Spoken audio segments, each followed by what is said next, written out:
नमस्ते दोस्तों। तो आइए आज मैं आपको एक बड़ी ही अनोखी कहानी सुनाऊंगा जिसमें भगवान विष्णु के 10 अवतारों के बारे में विस्तार में बताया गया है। तो कृपा करके कहानी पूरा देखें ताकि आपको 10 अवतारों की कहानी अच्छे से समझ में आ सके, तथा हमारे चैनल को सब्सक्राइब करने का कष्ट करें ताकि और भी अनोखी कहानियाँ सबसे पहले आप तक पहुँचे। धन्यवाद। तो सुनिए।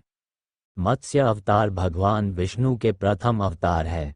मछली के रूप में अवतार लेकर भगवान विष्णु ने एक ऋषि को सब प्रकार के जीव जंतु एकत्रित करने के लिए कहा, और पृथ्वी जब जल में डूब रही थी तब मत्स्य अवतार में भगवान ने उस ऋषि की नाव की रक्षा की। इसके पश्चात ब्रह्मा ने पुनः जीवन का निर्माण किया। एक दूसरी मान्यता के अनुसार एक राक्षस ने जब वेदों को चुरा कर सागर की अथाह गहराई में छुपा दिया, तब भगवान विष्णु ने मत्स्य रूप धारण करके वेदों को प्राप्त किया और उन्हें पुनः स्थापित किया। मत्स्य अवतार की कथा। एक बार ब्रह्मा जी की असावधानी के कारण एक बहुत बड़े दैत्य ने वेदों को चुरा लिया। उस दैत्य का नाम हयग्रीव था। वेदों को चुरा लिए जाने के कारण ज्ञान लुप्त हो गया। चारों ओर अज्ञानता का अंधकार फैल गया और पाप तथा अधर्म का बोलबाला हो गया।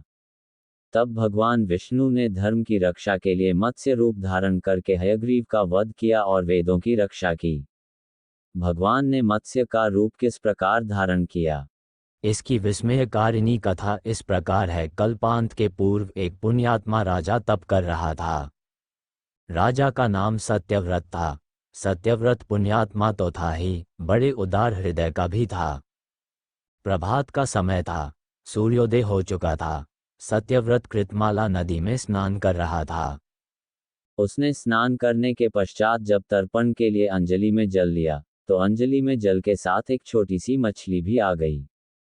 सत्यव्रत ने मछली को नदी के जल में छोड़ दिया। मछली बोली, राजन, जल के बड़े बड़े जीव छोटे छोटे जीवों को मारकर खा जाते हैं। अवश्य कोई बड़ा जीव मुझे भी मारकर खा जाएगा। कृपा करके मेरे प्राणों की रक्षा कीजिए। सत्यव्रत के हृदय में दया उत्पन्न हो उठी। उसने मछली को जल से भरे हुए अपने कमंडलू में डाल लिया। तभी एक आश्चर्यजनक घटना घटी। एक रात में मछली का शरीर इतना बढ़ गया कि कमंडलू उसके रहने के लिए छोटा पड़ने लगा। दूसरे दिन मछली सत्यव्रत से बोली, राजन, मेरे रहने के लिए कोई दूसरा स्थान ढूंढिए, क्योंकि मेरा शरीर बढ़ गया है। मुझे घूमने फिरने में बड़ा कष्ट होता है। सत्यव्रत ने मछली को कमंडलू से निकालकर पानी से भरे हुए मटके में रख दिया। यहाँ भी मछली का शरीर रात भर में ही मटके में इतना बढ़ गया कि मटका भी उसके रहने के लिए छोटा पड़ गया। दूसरे दिन मछली पुनः सत्यव्रत से बोली, राजन, मेरे रहने के लिए कहीं और प्रबंध कीजिए, क्योंकि मटका भी मेरे रहने के लिए छोटा पड़ रहा है। तब सत्यव्रत ने मछली को निकालकर एक सरोवर में डाल किया, किंतु सरोवर भी मछली के लिए छोटा पड़ गया। इसके बाद सत्यव्रत ने मछली को नदी में और फिर उसके बाद समुद्र में डाल दिया। आश्चर्य! समुद्र में भी मछली का शरीर इतना अधिक बढ़ गया कि मछली के रहने के लिए वह छोटा पड़ गया। अतः मछली पुनः सत्यव्रत से बोली, राजन, ये समुद्र भी मेरे रहने के लिए उपयुक्त नहीं है। मेरे रहने की व्यवस्था कहीं और कीजिए। अब सत्यव्रत विस्मित हो उठा। उसने आज तक ऐसी मछली कभी नहीं देखी थी। वह विस्मय भरे स्वर में बोला, मेरी बुद्धि को विस्मय के सागर में डुबो देने वाले आप कौन हैं? मत्स्य रूपधारी श्रीहरि ने उत्तर दिया, राजन, हयग्रीव नामक दैत्य ने वेदों को चुरा लिया है। जगत में चारों ओर अज्ञान और अधर्म का अंधकार फैला हुआ है। मैंने हयग्रीव को मारने के लिए ही मत्स्य का रूप धारण किया है। आज से 7वें दिन पृथ्वी प्रलय के चक्र में फिर जाएगी। समुद्र उमड़ उठेगा, भयानक वृष्टि होगी, सारी पृथ्वी पानी में डूब जाएगी। जल के अतिरिक्त कहीं कुछ भी दृष्टिगोचर नहीं होगा। आपके पास एक नाव पहुंचेगी। आप सभी अनाजों और औषधियों के बीजों को लेकर सप्त ऋषियों के साथ नाव पर बैठ जाइएगा। मैं उसी समय आपको पुनः दिखाई पड़ूंगा और आपको आत्मतत्व का ज्ञान प्रदान करूंगा। सत्यव्रत उसी दिन से हरि का स्मरण करते हुए प्रलय की प्रतीक्षा करने लगे। 7वें दिन प्रलय का दृश्य उपस्थित हो उठा। समुद्र भी उमड़कर अपनी सीमाओं से बाहर बहने लगा। भयानक वृष्टि होने लगी। थोड़ी ही देर में सारी पृथ्वी पर जल ही जल हो गया, संपूर्ण पृथ्वी जल में समा गई। उसी समय एक नाव दिखाई पड़ी। सत्यव्रत सप्तऋषियों के साथ उस नाव पर बैठ गए। उन्होंने नाव के ऊपर संपूर्ण अनाजों और औषधियों के बीज भी भर लिए। नाव प्रलय के सागर में तैरने लगी। प्रलय के उस सागर में उस नाव के अतिरिक्त कहीं भी कुछ भी नहीं दिखाई दे रहा था। सहसा मत्स्य रूपी भगवान प्रलय के सागर में दिखाई पड़े। सत्यव्रत और सप्तऋषि गण मत्स्य रूपी भगवान की प्रार्थना करने लगे। भगवान से आत्मज्ञान पाकर सत्यव्रत का जीवन धन्य हो उठा। वे जीते जी ही जीवन मुक्त हो गए। प्रलय का प्रकोप शांत होने पर मत्स्य रूपी भगवान ने हयग्रीव को मारकर उससे वेद छीन लिए। भगवान ने ब्रह्मा जी को पुनः वेद दे दिए। इस प्रकार भगवान ने मत्स्य रूप धारण करके वेदों का उद्धार तो किया ही, साथ ही संसार के प्राणियों का भी अमित कल्याण किया। अब आपको दूसरा अवतार के बारे विस्तार से बताऊंगा तथा चैनल सब्सक्राइब करना ना भूले तो सुनिए। कूर्म अवतार को कच्छप अवतार, कछुआ अवतार भी कहते हैं। कूर्म अवतार में भगवान विष्णु ने क्षीर सागर के समुद्र मंथन के समय मंदर पर्वत को अपने कवच पर संभाला था।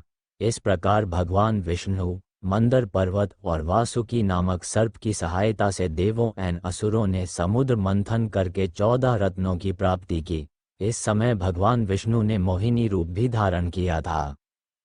इस समय भगवान विष्णु ने मोहिनी पद्म पुराण ब्रह्मख 8 में वर्णन है कि इंद्र ने दुर्वासा द्वारा प्रदत्त पारिजातक माला का अपमान किया तो कुपित होकर दुर्वासा ने शाप दिया, तुम्हारा वैभव नष्ट होगा। परिणामस्वरूप लक्ष्मी समुद्र में लुप्त हो गई। तत्पश्चात विष्णु के आदेशानुसार देवताओं तथा दैत्यों ने लक्ष्मी को पुनः प्राप्त करने के लिए मंद्राचल की मथानी तथा वासुकी की डोर बनाकर क्षीर सागर का मंथन किया। मंथन करते समय मंद्राचल रसातल को जाने लगा तो विष्णु ने कच्छप के रूप में अपनी पीठ पर धारण किया और देव दानवों ने समुद्र से अमृत एवं लक्ष्मी सहित 14 रत्नों की प्राप्ति करके पूर्ववत वैभव संपादित किया, वह भी धारण किया था। अब जानिए भगवान विष्णु तीसरे अवतार में किस रूप में आए थे। वराह अवतार हिंदू धर्म ग्रंथों के अनुसार भगवान विष्णु के 10 अवतारों में से तृतीय अवतार हैं जो भाद्रपद में शुक्ल पक्ष की तृतीया को अवतरित हुए। वराह अवतार की कथा हिरण्याक्ष और हिरण्यकशिपु ने जब दिति के गर्भ से जुड़वां रूप में जन्म लिया तो पृथ्वी कांप उठी। हिरण्याक्ष और हिरण्यकशिपु दोनों पैदा होते ही बड़े हो गए और अपने अत्याचारों से धरती को कपानने लगते हैं। यद्यपि हिरण्याक्ष और हिरण्यकशिपु दोनों बलवान थे, किंतु फिर भी उन्हें संतोष नहीं था। वे संसार में अजेयता और अमरता प्राप्त करना चाहते थे। हिरण्याक्ष और हिरण्यकशिपु दोनों ने ब्रह्मा जी को प्रसन्न करने के लिए बहुत बड़ा तप किया। उनके तप से ब्रह्मा जी प्रसन्न हुए। ब्रह्मा जी से अजेयता और अमरता का वरदान पाकर हिरण्याक्ष उद्दंड और स्वेच्छाचारी बन गया। वह तीनों लोकों में अपने को सर्वश्रेष्ठ मानने लगा। हिरण्याक्ष ने गर्वित होकर तीनों लोकों को जीतने का विचार किया। वह हाथ में गदा लेकर इंद्रलोक में जा पहुंचा। देवताओं को जब उसके पहुंचने की खबर मिली तो वे भयभीत होकर इंद्रलोक से भाग गए। देखते ही देखते समस्त इंद्रलोक पर हिरण्याक्ष का अधिकार स्थापित हो गया। जब इंद्रलोक में युद्ध करने के लिए कोई नहीं मिला तो हिरण्याक्ष वरुण की राजधानी विभावरी नगरी में जा पहुंचा। वरुण ने बड़े शांत भाव से कहा, तुम महान योद्धा और शूरवीर हो। तुमसे युद्ध करने के लिए मेरे पास शौर्य कहाँ। तीनों लोकों में भगवान विष्णु को छोड़कर कोई भी ऐसा नहीं है जो तुमसे युद्ध कर सके। अतः उन्हीं के पास जाओ, वे ही तुम्हारी युद्ध पिपासा शांत करेंगे। वरुण का कथन सुनकर हिरण्याक्ष भगवान विष्णु की खोज में समुद्र के नीचे रसातल में जा पहुंचा। रसातल में पहुंचकर उसने एक विस्मयजनक दृश्य देखा। उसने देखा, एक वराह अपने दांतों के ऊपर धरती को उठाए हुए चला जा रहा है। हिरण्याक्ष वराह को लक्ष्य करके बोल उठा, तुम अवश्य ही भगवान विष्णु हो। धरती को रसातल से कहाँ लिए जा रहे हो? ये धरती तो दैत्यों के उपभोग की वस्तु है, इसे रख दो। तुम अनेक बार देवताओं के कल्याण के लिए दैत्यों को छल चुके हो, आज तुम मुझे छल नहीं सकोगे। फिर भी भगवान विष्णु शांत ही रहे। उनके मन में रंच मात्र भी क्रोध पैदा नहीं हुआ। वे वराह के रूप में अपने दांतों पर धरती को लिए हुए आगे बढ़ते रहे। हिरण्याक्ष भगवान वराह रूपी विष्णु के पीछे लग गया। उन्होंने रसातल से बाहर निकलकर धरती को समुद्र के ऊपर स्थापित कर दिया। हिरण्याक्ष उनके पीछे लगा हुआ था, अपने वचन बाणों से उनके हृदय को बे रहा था। भगवान विष्णु ने धरती को स्थापित करने के पश्चात हिरण्याक्ष की ओर ध्यान दिया। उन्होंने हिरण्याक्ष की ओर देखते हुए कहा, तुम तो बड़े बलवान हो। बलवान लोग कहते नहीं हैं, करके दिखाते हैं। तुम तो केवल प्रलाप कर रहे हो। मैं तुम्हारे सामने खड़ा हूं, तुम क्यों नहीं मुझ पर आक्रमण करते? बढ़ो आगे, मुझ पर आक्रमण करो। हिरण्याक्ष की रगों में बिजली दौड़ गई। वह हाथ में गदा लेकर भगवान विष्णु पर टूट पड़ा। भगवान के हाथों में कोई अस्त्र शस्त्र नहीं था। उन्होंने दूसरे ही क्षण हिरण्याक्ष के हाथ से गदा छीनकर दूर फेंक दी। हिरण्याक्ष क्रोध से उन्मत्त हो उठा। वह हाथ में त्रिशूल लेकर भगवान विष्णु की ओर झपटा। भगवान विष्णु ने शीघ्र ही सुदर्शन का आह्वान किया। चक्र उनके हाथों में आ गया। उन्होंने अपने चक्र से हिरण्याक्ष के टुकड़े टुकड़े कर दिए। भगवान विष्णु के हाथों मारे जाने के कारण हिरण्याक्ष बैकुंठ लोक में चला गया। चौथे अवतार। यह अवतार भी बड़ी रोचक भरी है, तो सुनिए। नरसिंह अवतार हिंदू धर्म ग्रंथों के अनुसार भगवान विष्णु के 10 अवतारों में से चतुर्थ अवतार हैं, जो वैशाख में शुक्ल पक्ष की चतुर्दशी को अवतरित हुए। पृथ्वी के उद्धार के समय भगवान ने वाराह अवतार धारण करके हिरण्याक्ष का वध किया। उसका बड़ा भाई हिरण्यकशिपु बड़ा रुष्ट हुआ। उसने अजेय होने का संकल्प किया। सहस्त्रों वर्ष बिना जल के वह सर्वथा स्थिर तप करता रहा। ब्रह्मा जी संतुष्ट हुए। दैत्य को वरदान मिला। उसने स्वर्ग पर अधिकार कर लिया, लोकपालों को मार भगा दिया, स्वत संपूर्ण लोकों का अधिपति हो गया। देवता निरुपाय थे, असुर को किसी प्रकार वे पराजित नहीं कर सकते थे। हिरण्यकशिपु के 4 पुत्र थे। एक दिन सहज ही अपने चारों पुत्रों में सबसे छोटे प्रहलाद से पूछा, बेटा तुझे क्या अच्छा लगता है? प्रहलाद ने कहा, इन मिथ्या भोगों को छोड़कर वन में श्रीहरि का भजन करना। ये सुनकर हिरण्यकशिपु बहुत क्रोधित हो गया। उसने कहा, इसे मार डालो, यह मेरे शत्रु का पक्षपाती है। असुरों ने आघात किया। भल्ला फलक मुड़ गए, खड्ग टूट गया, त्रिशूल टेढ़े हो गए, पर वह कोमल शिशु अक्षत रहा। दैत्य चौंका। प्रहलाद को विष दिया गया, पर वह जैसे अमृत हो। सर्प छोड़े गए उनके पास और वे फन उठाकर झूमने लगे। मदगजराज ने उठाकर उन्हें मस्तक पर रख लिया। पर्वत से नीचे फेंकने पर वे ऐसे उठ खड़े हुए जैसे शैया से उठे हों। समुद्र में पाषाण बांधकर डुबाने पर 2 क्षण पश्चात ऊपर आ गए। घोर चिता में उनको लपटें शीतल प्रतीत हुई। गुरुपुत्रों ने मंत्रबल से कृत्या राक्षसी उन्हें मारने के लिए उत्पन्न की, तो वह गुरुपुत्रों को ही प्राणहीन कर गई। प्रहलाद ने प्रभु की प्रार्थना करके उन्हें जीवित किया। अंत में हिरण्यकशिपु ने प्रहलाद को बांध दिया और स्वयं खड्ग उठाया और कहा, तू किसके बल से मेरे अनादर पर तुला है? कहाँ है वह? प्रहलाद ने कहा, सर्वत्र, इस स्तंभ में भी। प्रहलाद के वाक्य के साथ दैत्य ने खंभे पर घूसा मारा। वह और समस्त लोग चौंक गए। स्तंभ से बड़ी भयंकर गर्जना का शब्द हुआ।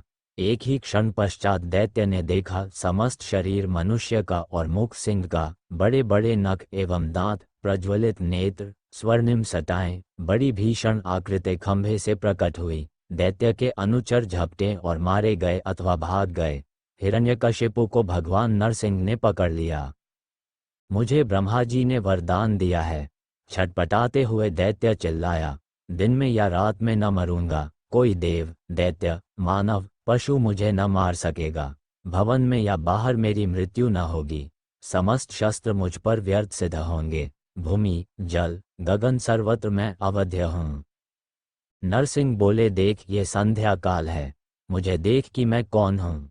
ये द्वार की देहली, ये मेरे नख और यह मेरी जंघा पर पड़ा तू। अट्टहास करके भगवान ने नखों से उसके वक्ष को विदीर्ण कर डाला।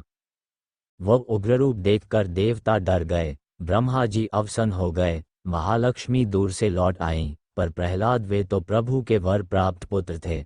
उन्होंने स्तुति की, भगवान नरसिंह ने गोद में उठाकर उन्हें बैठा लिया और स्नेह करने लगे।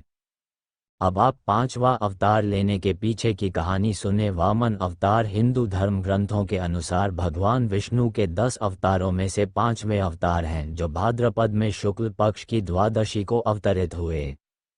आचार्य शुक्र ने अपनी संजीवनी विद्या से बलि तथा दूसरे असुरों को भी जीवित एवं स्वस्थ कर दिया था। राजा बलि ने आचार्य की कृपा से जीवन प्राप्त किया था। वे सच्चे हृदय से आचार्य की सेवा में लग गए। शुक्राचार्य प्रसन्न हुए। उन्होंने यज्ञ कराया। अग्नि से दिव्य रथ, अक्षय द्रोण, अभेद्य कवच प्रकट हुए। आसुरी सेना अमरावती पर चढ़ दौड़ी। इंद्र ने देखते ही समझ लिया कि इस बार देवता इस सेना का सामना नहीं कर सकेंगे। बलि ब्रह्मतेज से पोषित थे। देवगुरु के आदेश से देवता स्वर्ग छोड़कर भाग गए। अमरधाम असुर राजधानी बना। शुक्राचार्य ने बलि का इंद्रत्व स्थिर करने के लिए अश्वमेध यज्ञ कराना प्रारंभ किया। 100 अश्वमेध करके बलि नियम सम्मत इंद्र बन जाएंगे, फिर उन्हें कौन हटा सकता है। ये देखकर देवमाता अदिति अत्यंत दुखी थीं। उन्होंने अपने पति महर्षि कश्यप से उन्होंने प्रार्थना की। महर्षि तो एक ही उपाय जानते हैं, भगवान की शरण आराधना। अदिति ने भगवान की आराधना की। प्रभु प्रकट हुए। अदिति को वरदान मिला। उन्हीं के गर्भ से भगवान प्रकट हुए। तत्काल वामन ब्रह्मचारी बन गए। महर्षि कश्यप ने ऋषियों के साथ उनका उपनयन संस्कार संपन्न किया। भगवान वामन पिता से आज्ञा लेकर बलि के यहाँ चले। नर्मदा के उत्तर तट पर असुरेंद्र बलि अश्वमेध यज्ञ में दीक्षित थे। यह उनका अंतिम अश्वमेध था। छत्र, पलाश, दंड तथा कमंडलू लिए जटाधारी अग्नि के समान तेजस्वी वामन ब्रह्मचारी वहां पधारे। बलि, शुक्राचार्य, ऋषिगण सभी उस तेज से अभिभूत अपनी अग्नियों के साथ उठ खड़े हुए। बलि ने उनके चरण धोए, पूजन किया और प्रार्थना की कि जो भी इच्छा हो वे मांग लें। मुझे अपने पैरों से 3 पद भूमि चाहिए। बलि के कुल की शूरता, उदारता आदि की प्रशंसा करके वामन ने मांगा। बलि ने बहुत आग्रह किया कि और कुछ मांगा जाए, पर वामन ने जो मांगना था वही मांगा था।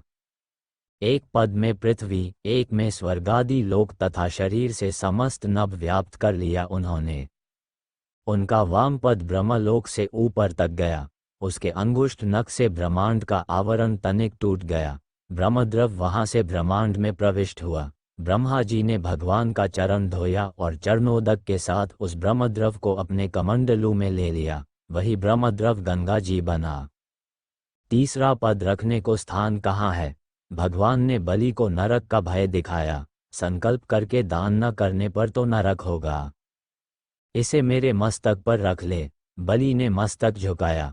प्रभु ने वहां चरण रखा। बलि गरुड़ द्वारा बांध लिए गए। तुम अगले मनवंतर में इंद्र बनोगे, तब तक सुतल में निवास करो। मैं नित्य तुम्हारे द्वार पर गदा पानी उपस्थित रहूंगा। दया में द्रवित हुए प्रहलाद के साथ बलि सब असुरों को लेकर स्वर्गाधिक ऐश्वर्य संपन्न सुतल लोक में पधारे। शुक्राचार्य ने भगवान के आदेश से यज्ञ पूरा किया। 6वां अवतार परशुराम राजा प्रसेनजित की पुत्री रेणुका और भृगुवंशीय जमदग्नि के पुत्र विष्णु के अवतार और शिव के परम भक्त थे। इन्हें शिव से विशेष परशु प्राप्त हुआ था। इनका नाम तो राम था, किंतु शंकर द्वारा प्रदत्त अमोघ परशु को सदैव धारण किए रहने के कारण ये परशुराम कहलाते थे। विष्णु के 10 अवतारों में से 6ठा अवतार, जो वामन एवं रामचंद्र के मध्य में गिने जाता है, जमदग्नि के पुत्र होने के कारण ये जामदग्नि भी कहे जाते हैं। उनकी मां जल का कलश लेकर भरने के लिए नदी पर गईं। वहां गंधर्व चित्ररथ अप्सराओं के साथ जल क्रीड़ा कर रहा था। उसे देखने में रेणुका इतनी तन्मय हो गई कि जल लाने में विलंब हो गया तथा यज्ञ का समय व्यतीत हो गया। उसकी मानसिक स्थिति समझकर परशुराम के पिता जमदग्नि ने क्रोध के आवेश में अपने 4 पुत्रों को उसका वध करने के लिए कहा। परशुराम के अतिरिक्त कोई भी तैयार न हुआ। आज जमदग्नि ने सबको संज्ञाहीन कर दिया। परशुराम ने पिता की आज्ञा मानकर माता का शीश काट डाला। पिता ने प्रसन्न होकर वर मांगने को कहा तो उन्होंने 4 वरदान मांगे। 1. मां पुनर्जीवित हो जाया। 2. उन्हें मरने की स्मृति न रहे। 3 भाई चेतना युक्त हो जाया और मैं परमायु हूँ। जमदग्नि ने उन्हें चारों वरदान दे दिए। दुर्वासा की भांति परशुराम भी अपने क्रोधी स्वभाव के लिए विख्यात है। एक बार कार्तवीर्य ने परशुराम की अनुपस्थिति में आश्रम उजाड़ डाला था, जिससे परशुराम ने क्रोधित हो उसकी सहस्त्र भुजाओं को काट डाला। कार्तवीर्य के संबंधियों ने प्रतिशोध की भावना से जमदग्नि का वध कर दिया। इस पर परशुराम ने 21 बार पृथ्वी को क्षत्रिय विहीन कर दिया। हर बार हताहत क्षत्रियों की पत्नियां जीवित रहीं और नई पीढ़ी को जन्म दिया और 5 झीलों को रक्त से भर दिया। अंत में पितरों की आकाशवाणी सुनकर उन्होंने क्षत्रियों से युद्ध करना छोड़कर तपस्या की ओर ध्यान लगाया। रामावतार में रामचंद्र द्वारा शिव का धनुष तोड़ने पर ये क्रुद्ध होकर आए थे। इन्होंने परीक्षा के लिए उनका धनुष रामचंद्र को दिया। जब राम ने धनुष चढ़ा दिया तो परशुराम समझ गए कि रामचंद्र विष्णु के अवतार हैं, इसलिए उनकी वंदना करके वे तपस्या करने चले गए। अब आप 7वां अवतार की कहानी सुने। राम अवतार। रामचंद्र प्राचीन भारत में जन्मे एक महापुरुष थे। हिंदू धर्म में राम विष्णु के 10 अवतारों में से एक हैं। राम अयोध्या के राजा दशरथ और रानी कौशल्या के सबसे बड़े पुत्र थे। राम की पत्नी का नाम सीता था, जो लक्ष्मी का अवतार मानी जाती है, और इनके 3 भाई थे, लक्ष्मण, भरत और शत्रुघ्न। हनुमान भगवान राम के सबसे बड़े भक्त माने जाते हैं। राम ने राक्षस जाति के राजा रावण का वध किया। माना जाता है कि राम का जन्म प्राचीन भारत में हुआ था। उनके जन्म के समय का अनुमान सही से नहीं लगाया जा सका है, परंतु विशेषज्ञों का मानना है कि राम का जन्म तकरीबन आज से 9000 वर्ष 7323 ईसा पूर्व हुआ था। धर्म के मार्ग पर चलने वाले राम ने अपने तीनों भाइयों के साथ गुरु वशिष्ठ से शिक्षा प्राप्त की। किशोरवय में विश्वामित्र उन्हें वन में राक्षसों व द्वारा मचाए जा रहे उत्पात को समाप्त करने के लिए गए। राम के साथ उनके छोटे भाई लक्ष्मण भी इस कार्य में उनके साथ हो गए। राम ने उस समय ताड़का नामक राक्षसी को मारा तथा मारीच को पलायन के लिए मजबूर किया। इस दौरान ही विश्वामित्र उन्हें मिथिला लेकर गए। वह के विदेह राजा जनक ने अपनी पुत्री के विवाह के लिए एक समारोह आयोजित किया था।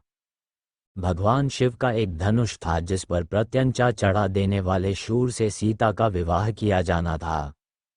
बहुत सारे राजा महाराजा उस समारोह में पधारे थे। बहुत से राजाओं के प्रयत्न के बाद भी जब धनुष पर प्रत्यंचा चढ़ाना तो दूर धनुष उठा तक नहीं, तब विश्वामित्र की आज्ञा पाकर राम ने धनुष उठाकर प्रत्यंचा चढ़ाने की कोशिश की। उनकी प्रत्यंचा चढ़ाने की कोशिश में वह महान धनुष ही घोर ध्वनि करते हुए टूट गया। महर्षि परशुराम ने जब वह घोर ध्वनि सुनी तो वह आए और अपने गुरु शिव का धनुष टूटने पर रोष व्यक्त करने लगे। तब राम ने बीच बचाव किया। इस प्रकार सीता का विवाह राम से हुआ और परशुराम सहित समस्त लोगों ने आशीर्वाद दिया। राजा दशरथ वानप्रस्थ की ओर अग्रसर हो रहे थे, अतः उन्होंने राज्यभार राम को सौंपने का सोचा। उस समय राम के अन्य 2 भाई भरत और शत्रुघ्न अपने ननिहाल कैकेय गए हुए थे। मंथरा, जो रानी कैकेयी की दासी थी, ने कैकेयी को भरमाया कि राजा तुम्हारे साथ गलत कर रहे हैं। तुम राजा की प्रिय रानी हो तो तुम्हारी संतान को राजा बनना चाहिए, पर राजा दशरथ राम को राजा बनाना चाहते हैं। कैकेयी चाहती थी उनके पुत्र भरत राजा बने, इसलिए उन्होंने राम को दशरथ द्वारा 14 वर्ष का वनवास दिलाया। राम ने अपने पिता की आज्ञा का पालन किया। राम की पत्नी सीता और उनके भाई लक्ष्मण भी वनवास गए थे। वनवास के समय रावण ने सीता का हरण किया था। राम अपने भाई लक्ष्मण के साथ सीता की खोज में दर दर भटक रहे थे। तब वह हनुमान और सुग्रीव नामक 2 वानरों से मिले। हनुमान राम के सबसे बड़े भक्त बने। सीता को बचाने के लिए राम ने हनुमान और वानर सेना की मदद से रावण से युद्ध किया और उसे परास्त किया था। भगवान राम ने जब रावण को युद्ध में परास्त कर दिया तब उसके छोटे भाई विभीषण को लंका का राजा बना दिया। राम, सीता, लक्ष्मण और कुछ वानर जन पुष्पक विमान से अयोध्या को प्रस्थान कर गए। वहां सबसे मिलने के बाद राम और सीता अयोध्या के राजा और रानी का पद स्वीकार किया। अब 8वां अवतार की कहानी सुने तथा वीडियो अच्छी लगे तो लाइक और चैनल को सब्सक्राइब करें। धन्यवाद। तो सुनिए। Folded hands Krishnavatar. Folded hands भगवान विष्णु ने श्री कृष्ण के रूप में देवकी और वसुदेव के घर में जन्म लिया था। उनका लालन पालन यशोदा और नंद ने किया था। इस अवतार का विस्तृत वर्णन श्रीमद्भागवत पुराण में मिलता है। कृष्ण हिंदू धर्म में विष्णु के अवतार हैं। हिंदू श्री कृष्ण को ईश्वर मानते हैं और उन पर अपार श्रद्धा रखते हैं। सनातन धर्म के अनुसार भगवान विष्णु सर्वपापहारी, पवित्र और समस्त मनुष्यों को भोग तथा मोक्ष प्रदान करने वाले प्रमुख देवता हैं। जब जब इस पृथ्वी पर असुर एवं राक्षसों के पापों का आतंक व्याप्त होता है, तब तब भगवान विष्णु किसी न किसी रूप में अवतरित होकर पृथ्वी के भार को कम करते हैं। वैसे तो भगवान विष्णु ने अभी तक 23 अवतारों को धारण किया। इन अवतारों में उनका सबसे महत्वपूर्ण अवतार श्री कृष्ण का ही था। यह अवतार उन्होंने वैवस्वत मनवंतर के 28वें द्वापर में श्री कृष्ण के रूप में देवकी के गर्भ से मथुरा के कारागार में लिया था। वास्तविकता तो ये थी, इस समय चारों ओर पाप कृत्य हो रहे थे। धर्म नाम की कोई भी चीज नहीं रह गई थी। अतः धर्म को स्थापित करने के लिए श्री कृष्ण अवतरित हुए थे। श्री कृष्ण में इतने अमित गुण थे कि वे स्वयं उसे नहीं जानते थे, फिर अन्य की तो बात ही क्या है। समस्त देवताओं में श्री कृष्ण ही ऐसे थे जो इस पृथ्वी पर 16 कलाओं से पूर्ण होकर अवतरित हुए थे। उन्होंने जो भी कार्य किया उसे अपना महत्वपूर्ण कर्म समझा। अपने कार्य की सिद्धि के लिए उन्होंने साम दाम दंड भेद सभी का उपयोग किया, क्योंकि उनके अवतीर्ण होने का मात्र एक उद्देश्य था कि इस पृथ्वी को पापियों से मुक्त किया जाए। अपने इस उद्देश्य की पूर्ति के लिए उन्होंने जो भी उचित समझा वही किया। उन्होंने कर्मव्यवस्था को सर्वोपरि माना। कुरुक्षेत्र की रणभूमि में अर्जुन को कर्म ज्ञान देते हुए उन्होंने गीता की रचना की, जो कलिकाल में धर्म में सबसे महत्वपूर्ण ग्रंथ माना जाता है। अब 9वां अवतार की पीछे की कहानी सुने। इसमें विष्णु जी बुद्ध के रूप में असुरों को वेद की शिक्षा के लिए तैयार करने के लिए प्रकट हुए। गौतम बुद्ध बौद्ध धर्म के प्रवर्तक थे। राजकुमार सिद्धार्थ के रूप में उनका जन्म 563 ईस्वी पूर्व तथा मृत्यु 483 ईस्वी पूर्व में हुई थी। उनको इस विश्व के सबसे महान व्यक्तियों में से एक माना जाता है। हिंदू धर्म ने बाद में बुद्ध को विष्णु का एक अवतार माना है, लेकिन इसे इस तरीके से पेश किया गया है जिसे ज्यादातर बौद्ध अस्वीकार्य और बेहद अप्रिय मानते हैं। कुछ हिंदू लेखकों जैसे जयदेव ने बाद में ये भी कहा है कि बुद्ध विष्णु के अवतार तो हैं, लेकिन विष्णु ने ये अवतार वेद का प्रचार करने के लिए नहीं बल्कि अंधाधुंध कर्मकांड और वैदिक पशु बलि रोकने के लिए किया था। अब आप भगवान विष्णु के 10वां एवं आखिरी अवतार की कहानी सुने। इसमें विष्णु जी भविष्य में कलयुग के अंत में आएंगे। कल की विष्णु का भविष्य में आने वाला अवतार माना जाता है। पुराण कथाओं के अनुसार कलयुग में पाप की सीमा पार होने पर विश्व में दुष्टों के संहार के लिए कल की अवतार प्रकट होगा। कल की अवतार कलयुग के अंत के लिए होगा। ये विष्णु जी के अवतारों में से एक है। जब कलयुग में लोग धर्म का अनुसरण करना बंद कर देंगे तब ये अवतार होगा। कल्कि की कथा कल्कि पुराण में आती है। इस पुराण में प्रथम मार्कंडेय जी और शुक्रदेव जी के संवाद का वर्णन है। कलयुग का प्रारंभ हो चुका है, जिसके कारण पृथ्वी देवताओं के साथ विष्णु के सम्मुख जाकर उनसे अवतार की बात कहती है। भगवान विष्णु के अंश रूप में ही संभल गांव में कल्कि भगवान का जन्म होता है। उसके आगे कल्कि भगवान की दैवीय गतिविधियों का सुंदर वर्णन मन को बहुत सुंदर अनुभव कराता है। भगवान कल्कि विवाह के उद्देश्य से सिंगल द्वीप जाते हैं। वहां जल क्रीड़ा के दौरान राजकुमारी पद्यावती से परिचय होता है। देवी पद्यनी का विवाह कल्कि भगवान के साथ ही होगा, अन्य कोई भी उसका पात्र नहीं होगा। प्रयास करने पर वह स्त्री रूप में परिणत हो जाएगा। अंत में कल्कि व पद्यनी का विवाह संपन्न हुआ और विवाह के पश्चात स्त्रीत्व को प्राप्त हुए राजगण पुनः पूर्व रूप में लौट आए। कल्कि भगवान पद्यनी को साथ लेकर संभल गांव में लौट आए। विश्वकर्मा के द्वारा उसका अलौकिक तथा दिव्य नगरी के रूप में निर्माण हुआ। हरिद्वार में कल्कि जी ने मुनियों से मिलकर सूर्यवंश का और भगवान राम का चरित्र वर्णन किया। बाद में शशिध्वज का कल्कि से युद्ध और उन्हें अपने घर ले जाने का वर्णन है। जहां वह अपनी प्राणप्रिय पुत्री रमा का विवाह कल्कि भगवान से करते हैं। उसके बाद इसमें नारद जी, आगमन विष्णु यश का नारद जी से मोक्ष विषयक प्रश्न, रुक्मिणी व्रत का प्रसंग और अंत में लोक में सतयुग की स्थापना के प्रसंग को वर्णित किया गया है। वह शुकदेव जी की कथा का गान करते हैं। अंत में दैत्यों के गुरु शुक्राचार्य की पुत्री देवयानी और शर्मिष्ठा की कथा है। इस पुराण में मुनियों द्वारा कथित श्री भगवती गंगा स्तव का वर्णन भी किया गया है। 5 लक्षणों से युक्त ये पुराण संसार को आनंद प्रदान करने वाला है। इसमें साक्षात विष्णु स्वरूप भगवान कल्कि के अत्यंत अद्भुत क्रियाकलापों का सुंदर व प्रभावपूर्ण चित्रण है। वीडियो अच्छा लगे तो लाइक जरूर करें तथा चैनल को सब्सक्राइब करना ना भूलें तथा हमारी और भी आध्यात्मिक एवं अनोखी कहानियां देखने के लिए हमारे चैनल पर जाएं। धन्यवाद।